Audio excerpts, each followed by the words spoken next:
نبينا محمد وعلى آله وصحبه اجمعین۔ بچوں سے سب سے پہلے ایک سوال کرنا چاہوں گا کہ کلمہ توحید کس کو یاد ہے؟ کھڑے ہو کے آدمی سنیں کھڑے ہو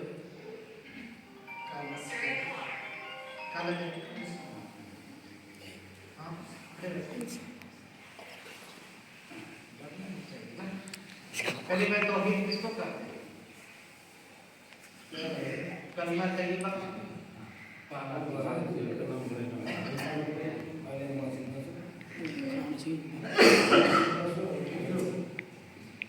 کلمہ طیبہ، کلمہ شہادت کچھ یاد ہے؟ کلمہ کے تعلق سے نہیں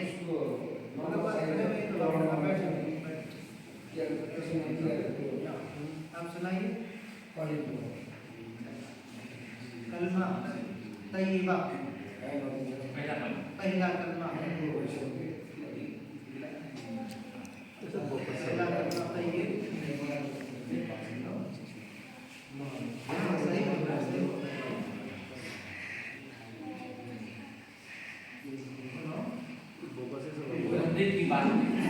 ڈرنے کی بات نہیں، پیچھے سے ایک آدمی کھڑے ہو سنائیے۔ کتنے کلمے ہیں؟ کتنے کلمے ہیں؟ 6 سنائیے۔ بیٹھ جاؤ زور سے۔ اشہد ان لا الہ الا اللہ واشہد ان محمدا عبدہ ورسولہ۔ تیسرا کلمہ تمجید، سبحان اللہ والحمد للہ ولا الہ الا اللہ واللہ اکبر ولا حول ولا قوة الا باللہ العلی العظیم۔ چاروں کلمہ توحید، لا الہ الا اللہ وحدہ لا شریک لہ لہ الملک ولہ الحمد یحیی ویمیت بیدہ الخیر وہو علی کل شیء قدیر۔ پانچواں کلمہ استغفار، استغفر اللہ ربی من کل ذنب ابدا اوقاتا سرا او علانیۃ واتوب الیہ من الذنب الذی اعلم ومن الذنب الذی لا اعلم انک انت الغفور الرحیم الستار الغفار الذنوب ولا حول ولا قوة الا باللہ العلی العظیم۔ ٹھیک ہے بابا بیٹھ ماشاء اللہ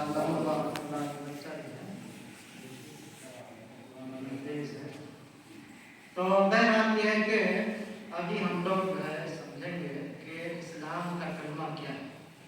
ویسے کلمہ کے نام میں 5 کلمے بیان کیے جاتے ہیں، لیکن اسلام کا ایک ہی کلمہ ہے، کوئی 2 3 4 5 نہیں ہے کہ نہیں؟ اسلام کا کیا ہے؟ ایک ہی کلمہ ہے، اسی میں کہیں شہادت لگا دیں، اگر اقرار کر رہا ہے تو کلمہ شہادت ہوں گے، ہے کہ نہیں؟ تو اسلام کا ایک ہی کلمہ ہے، کلمہ توحید اس کو کہتے ہیں، کلمہ اسلام اس کو کہتے ہیں، کلمہ طیبہ بھی اس کو کہتے ہیں، ہے کہ نہیں؟ یہ کلمہ ہے لا الہ الا اللہ محمد رسول اللہ۔ اگر پوچھے کہ اسلام کا کلمہ کیا ہے، کلمہ توحید کیا ہے، صرف کتنا آسان ہے، لا الہ الا اللہ محمد رسول اللہ، یہ اسلام کا کلمہ۔ اگر کوئی غیر مسلم اسلام میں داخل ہونا چاہتا ہے تو اسی کلمے کے ذریعے وہ داخل ہوتا ہے، بس اس میں اشہد جو ہے نا، کیونکہ وہ اقرار کرتا ہے، وہ اقرار کا لفظ بڑھایا جاتا ہے، تو یہی کلمہ توحید ہے۔ کلمہ توحید یا اس کو کلمہ شہادت بھی ہم کہتے ہیں۔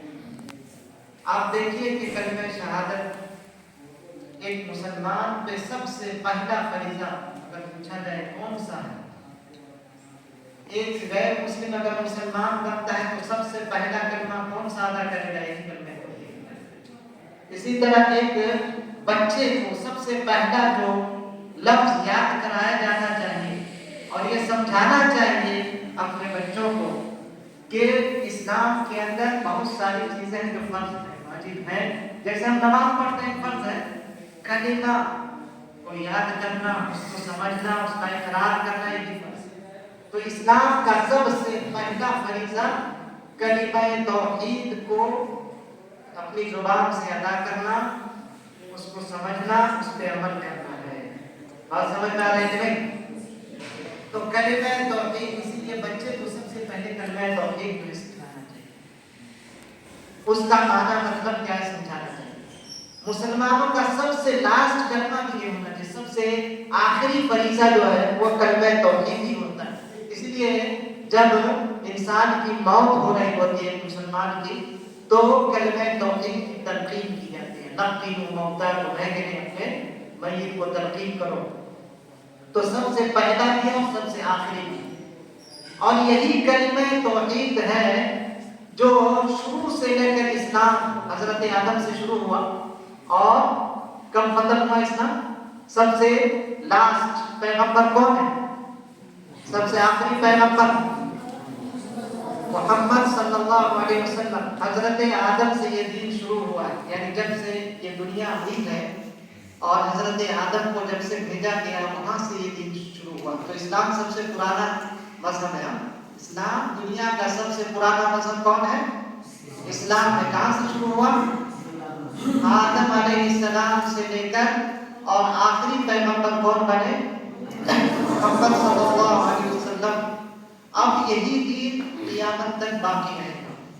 ہر پیغمبر کا بنیادی پیغام، بنیادی میسج جو تھا وہ ایک ہی تھا، اور وہ ہے کلمہ توحید۔ یہ کلمہ توحید کا پیغام ایک ہی تھا۔ تمام انبیاء کے دین کا اصل جو عنوان تھا یہی تھا۔ تمام کتابیں جو نازل ہوئی اس کا جو موضوع تھا، ہیڈنگ تھا، یہی تھا۔ لیکن عبادت کے طریقے میں ہر نبی کے یہاں فرق ہوتا ہے۔ وَلِكُلِّ أُمَّةٍ مِنْكُمْ شِرْعَةٌ وَمِنْهَاجٌ، ہے کہ ہر نبی کو ایک عبادت کا طریقہ الگ الگ دیا گیا، لیکن توحید کا جو پیغام تھا وہ ایک ہی تھا۔ تو گویا کہ اس کی اہمیت اس سے واضح ہو جاتی ہے، کلمہ کی کتنی اہمیت ہے۔ اس کلمے کو اپنے روزانہ کی زندگی میں ہم کتنی مرتبہ دہراتے ہیں، آپ چند مثالیں اس کو سمجھیے کہ ہر اذان کے اندر اذان سے پہلے آپ وضو میں آ جائیں، جب آپ وضو کرتے ہیں اور وضو کے بعد جو دعا پڑھتے ہیں، وضو کے بعد کی دعا کسی بچے کو یاد ہے؟ وضو کے بعد کی دعا یاد ہے؟ پیچھے سے کھڑے ہو جائے گا۔ وضو کے بعد کی دعا کس کو یاد ہے؟ کھڑے ہو جائے۔ بسم اللہ الرحمن الرحیم۔ اشهد ان لا اله الا الله وحده لا شريك له واشهد ان محمدا عبده ورسوله اللهم اجعلني من التوابين واجعلني من المتقين۔ تو وضو جب ہم کرتے ہیں تو وضو کے بعد سے گویا کہ اس کلمے کا اقرار شروع ہو جاتا ہے، اور اسلام کی ایک مسلمان کی زندگی کی شروعات فجر سے سب سے پہلا کام کیا ہے؟ وضو سے ہوتا ہے، اور وضو کے بعد اس کلمے کا ہم اقرار کرتے ہیں۔ اس سے پہلے اذان میں خود اس کلمے کا اقرار کیا جاتا ہے۔ نماز کے اندر، نماز کے بعد جو دعا ہے اس کے اندر کئی دعاؤں میں اس چیز کو جو ہے اقرار کیا جاتا ہے۔ جو تسبیح، تحمید اور تحلیل کرتے ہیں، سبحان اللہ، الحمدللہ، لا الہ الا اللہ 33 مرتبہ، تو 99 مرتبہ ہوئے، اور لاسٹ جو ایک کر کے ہم 100 پڑھاتے ہیں وہی اشہد ان لا الہ الا اللہ، لا الہ الا اللہ وحدہ لا شریک لہ، ہے کہ نہیں؟ اسی طرح آپ یہ سمجھیے کہ سب سے بہترین دعا میں تو بہت ساری دعائیں ہم لوگ کرتے ہیں، اور بہت ساری دعائیں اللہ کے رسول سے ثابت ہے، مسنون ہے، قرآن میں دیا ہے، لیکن سب سے بہترین دعا جو ہے وہ ہے جو یوم عرفہ کے دن کیا جاتا ہے۔ اللہ کے رسول صلی اللہ علیہ وسلم نے کہا کہ سب سے بہترین دعا وہ ہے جس کو میں نے کیا اور مجھ سے پہلے انبیاء نے کیا ہے، وہ یوم عرفہ کے اندر کیا جاتا ہے، لا الہ الا اللہ وحدہ لا شریک لہ۔ اس کے اندر بھی یہ کلمہ توحید۔ تو بہرحال یہ کلمہ توحید ایک مسلمان کی پہچان ہے.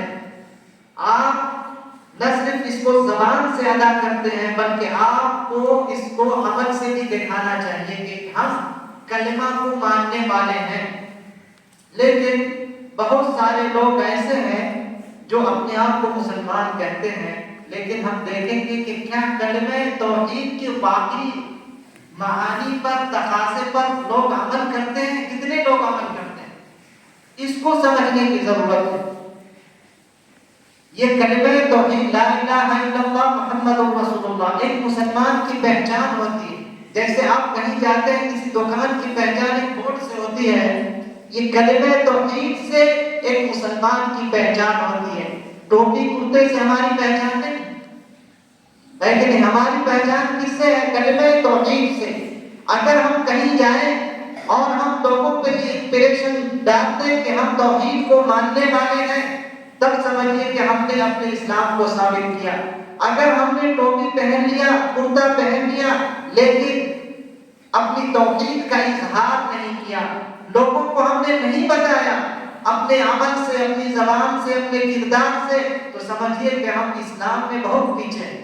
ہم شکلی طور پر، نام کے طور پہ ہم تو مسلمانیت کا دم بھرتے ہیں، لیکن عملی طور پہ ہم پیچھے ہیں. تو ہم شکل میں بہت زیادہ آگے ہیں لیکن عمل میں پیچھے. اب آئیے ہم دیکھتے ہیں کہ کلمہ توحید کا معنی کیا ہے. لا الہ الا اللہ محمد رسول اللہ یہ دو حصوں سے مل کر بنا. پہلے حصے کا معنی کیا ہے؟ کہ اللہ کے علاوہ کوئی عبادت کے لائق نہیں. اللہ کے علاوہ کوئی عبادت کے لائق نہیں. اس کا مطلب یہ ہوا کہ عبادت صرف اللہ کی کرنی ہے، صرف اللہ کی عبادت کرنی ہے. اس کے اندر یہ معنی بھی آیا کہ مسلمان عبادت کرنے والی قوم ہوتی ہے اور صرف ایک اللہ کی عبادت کرنے والے لوگ ہوتے ہیں. اب یہ سمجھیے کہ جس مسلمان کی پہچان عبادت سے ہے، ہم امت عبادت ہیں، ہم عبادت کرنے والی قوم ہیں. اب دیکھیے کہ مسلمانوں کے اندر کتنے لوگ ہیں جو عبادت کو ادا کرتے ہیں، نماز روزوں کی پابندی کرتے ہیں، ذکر و اذکار کی پابندی کرتے ہیں. اگر نہیں کرتے ہیں تو کیا جو ہمارا سائن بورڈ ہے لا الہ الا اللہ، جو ہماری پہچان ہے، کیا ہم اس پہ عمل کریں؟ اس کلمہ سے یہ پہچان، یہ تصور دیا جا رہا ہے کہ مسلمان عبادت کرنے والی قوم ہے، یہ امت عبادت ہے.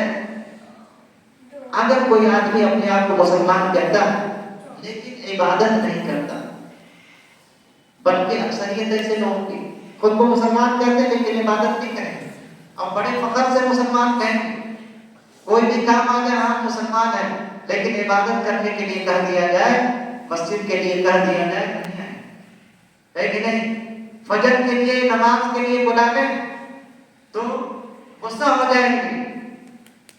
تو اس کلمہ کے اندر تو ہماری پہچان ہے عبادت سے. ہم سے اگر عبادت نہیں ادا ہو رہی ہے تو کیا اس کو اسلام کہیں؟ بالکل. اس کا دوسرا پیغام یہ ہے کہ صرف ایک اللہ کی عبادت کرنی ہے. اسی کو کلمہ، اسی کو توحید کہتے ہیں.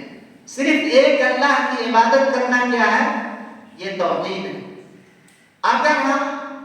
اگر کوئی انسان اللہ کی عبادت نہ کر کے کسی اور کی عبادت کرتا ہے، یعنی کہ اللہ کی عبادت بھی کرتا ہے اور اس کے ساتھ کسی اور کی عبادت کرتا ہے، تو اسی کو شرک کرتا ہے. اور اس کی بہت ساری مثال آپ دیکھیں گے. یہ ہمیں اپنے آپ کو خوش قسمت سمجھنا چاہیے کہ ہم مسلمان ہیں اور اللہ کی عبادت کرنے والے لوگ ہیں. اس اللہ کی عبادت کرتے ہیں جس نے ہمیں پیدا کیا، اس کائنات کو پیدا کیا، جو اس دنیا کا خالق ہے، مالک ہے، رازق ہے، مدبر ہے. ہم اس کی عبادت کرتے ہیں. اس سے بڑی خوش نصیبی کیا ہے؟ اللہ ہمیں روزی دیتا ہے، ہمیں نعمتوں سے نوازتا ہے. اگر ہم بیمار ہوتے ہیں تو ہماری بیماری دور کرتا ہے. کتنے احسانات ہیں اللہ کے. اللہ تبارک و تعالیٰ اگر اپنا ہاتھ کھینچ لے تو سیکنڈوں کے اندر انسان کی موت ہو جائے گی اور اس کی ساری نعمتیں چھن جائے گی۔ اگر اس یہ شکرانے میں اگر ایک مسلمان اللہ کی عبادت کرتا ہے تو سمجھیے کہ وہی خوش نصیب ہے۔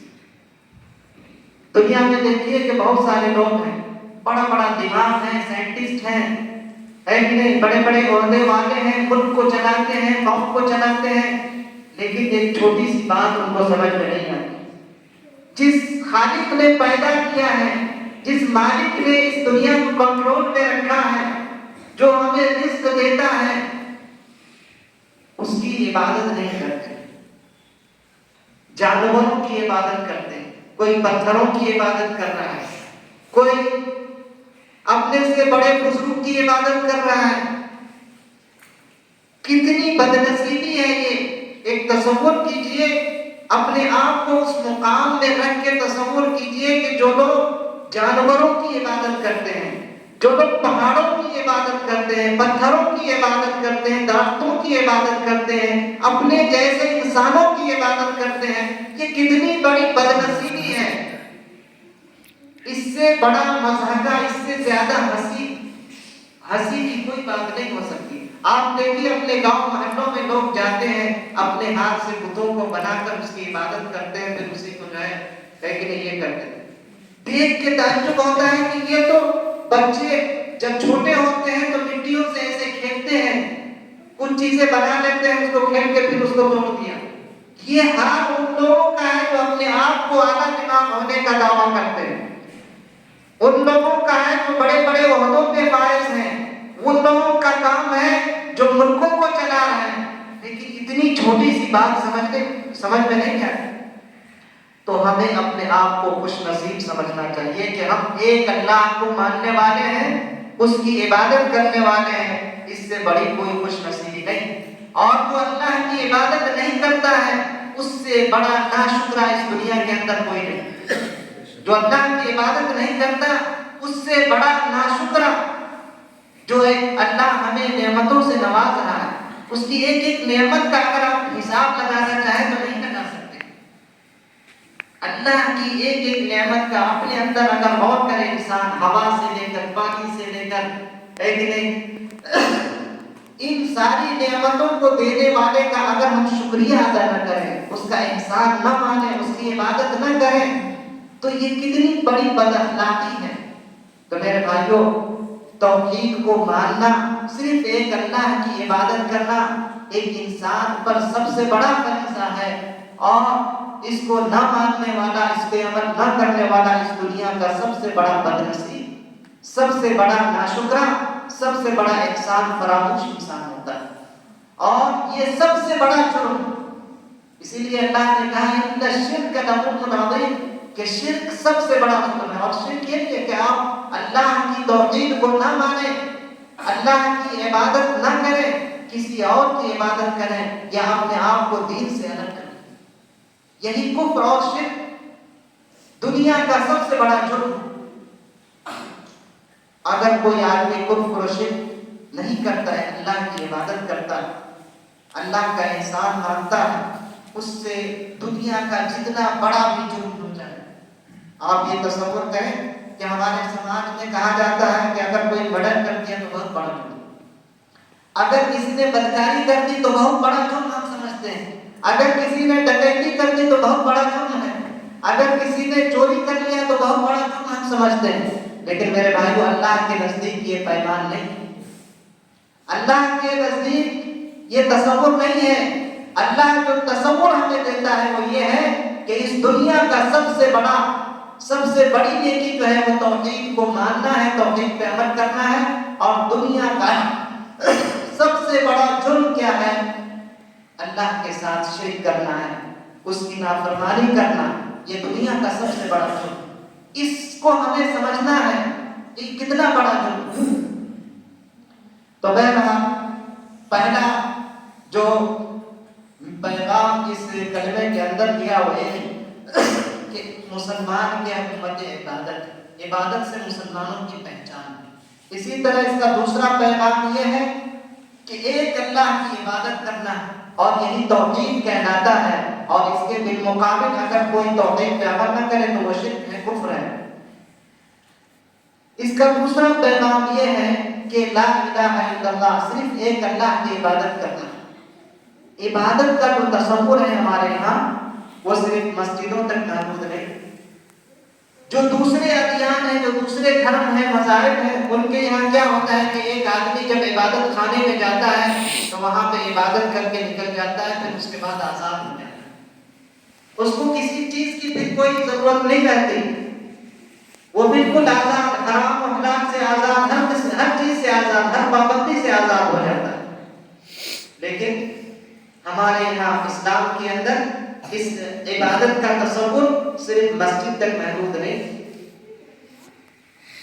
ہم زندگی کے ہر کام میں اگر ہم سوتے ہیں اس کو بھی ہم عبادت کے تصور سے عبادت بنا سکتے ہیں۔ اگر ہم کسی سے بات کرتے ہیں وہ بھی ہماری عبادت میں داخل ہے۔ اگر ہم کھانا کھاتے ہیں، اگر ہم اپنی کوئی ضرورت پوری کرتے ہیں، تمام کو ہم عبادت میں داخل کر سکتے ہیں، صرف ایک شرط کے ساتھ، ایک نیت کے ساتھ، اور وہ یہ نیت ہو کہ ہم یہ کام جو کر رہے ہیں اس سے اللہ جو ہے خوش ہو جائے۔ اگر ہم کھانا کھاتے ہیں تو ہماری نیت یہ ہو کہ ہم اس لیے کھانا کھا رہے ہیں تاکہ ہمارے اندر اتنی طاقت آئے کہ ہم اللہ کی عبادت کر سکیں۔ یقیناً وہ آپ کا کھانا کھانا عبادت۔ اگر آپ کسی اپنے ساتھی سے ہنس بول رہے ہیں اس نیت کے ساتھ کہ آپ اپنی ساتھی کو خوش کرنا چاہتے ہیں تاکہ اللہ خوش ہو جائے، یہ بھی عبادت۔ اگر آپ کسی سے ایسی بات کر رہے ہیں اس بات کو تصور میں رکھتے ہوئے کہ ہمارا ساتھی ناراض نہ ہو جائے، کوئی دھوکہ نہیں دیتے، کوئی بدزبانی نہیں کرتے، کوئی گالی گلوچ نہیں کرتے، اس نیت کے ساتھ کہ یہ اعمال ایسے ہیں جس سے اللہ ناراض ہوتا ہے، اگر یہ نیت شامل ہو گئی اس گفتگو میں تو سمجھیے کہ وہ گفتگو کی بات۔ حتیٰ کہ اگر ایک انسان اپنی بیوی سے ضرورت پوری کرتا اس نیت سے کہ وہ حرام سے بچ جائے تو یہ عبادت ہے۔ انسان اپنی ضرورت پوری کر رہا ہے لیکن اگر اس کی نیت یہ ہے کہ وہ حرام سے بچ جائے کیونکہ اللہ نے حرام سے روکا ہے تو اللہ کے احکام کی پابندی کرنا ہے، اس نیت سے اگر کر رہا ہے تو یہ عبادت ہے۔ تو میرے بھائی کو یہ سمجھیے کہ اسلام کے اندر عبادت کا تصور کیا ہے؟ محدود نہیں بلکہ پوری زندگی پہ پھیلا ہوا ہے۔ زندگی کے ہر کام کو ہم عبادت بنا سکتے ہیں اور عبادت بنانا چاہیے۔ اگر ہم زندگی کو ایسے جی رہے ہیں جیسے وہ عبادت کے اندر داخل نہیں ہو پا رہا تو یہ جو ہے زندگی جینے کا وہ انداز ہے جو مسلمانوں کا نہیں ہونا چاہیے۔ مسلمانوں کا انداز وہ ہونا چاہیے کہ زندگی کا ہر پل عبادت کے تصور سے جیے۔ چاہے آپ سو رہے ہیں اس کو آپ عبادت کریں، چاہے آپ جاگ رہے ہیں، آپ اگر کوئی تجارت کر رہے ہیں، اگر آپ پڑھ رہے ہیں، آپ اگر پڑھا رہے ہیں، آپ کھیتی باڑی کر رہے ہیں، کسی بھی کام میں اگر آپ اللہ کے احکام کی پابندی کر رہے ہیں اس نیت کے ساتھ کہ اللہ اس سے خوش ہو جائے گا اور جو اللہ نے جو حرام کر رکھا ہے اس سے آپ دور رہنا چاہتے ہیں تو سمجھیے کہ وہ کام آپ کے لیے حرام ہے۔ اگر آپ تجارت کرتے ہیں اور حرام تجارت سے بچ جاتے ہیں تو سمجھیے کہ آپ اپنی تجارت سے نہ صرف پیسہ کما رہے ہیں بلکہ آپ عبادت کر رہے ہیں۔ تو یہ جو ہے اسلام میں عبادت کا تصور ہے۔ آپ لوگ جو قرآن پڑھ رہے ہیں یہ بھی ایک عبادت ہے، یہ تو واضح عبادت ہے، تو اس کو بھی اس تصور کے ساتھ آپ تعلیم حاصل کریں۔ تو لا الہ الا اللہ کے اندر تین چیزیں ہیں، تین مفہوم ہمارے سامنے آئے کہ صرف ایک اللہ کی عبادت کرنی ہے اور صرف ایک اللہ کی عبادت کرنی ہے اور زندگی کے ہر لمحے کو عبادت کے ساتھ جینا ہے۔ دوسرے مرحلے میں لا الہ الا اللہ محمد رسول اللہ، کلمہ کا دوسرا جز ہے محمد رسول اللہ، کہ محمد اللہ کے رسول ہیں، محمد اللہ کے رسول ہیں۔ اس کلمے کے اندر ہم جانتے ہیں یہ بتایا گیا اللہ کے رسول کی رسالت کا اقرار کیا گیا ہے۔ رسول ہونے کا مطلب یہ ہے کہ اللہ کے رسول اللہ کا پیغام انسانوں تک پہنچانے والے ہیں۔ یعنی جو پیغام ہم تک پہنچا ہے وہ کس کے ذریعے پہنچا ہے؟ اللہ کے رسول کے ذریعے پہنچا ہے۔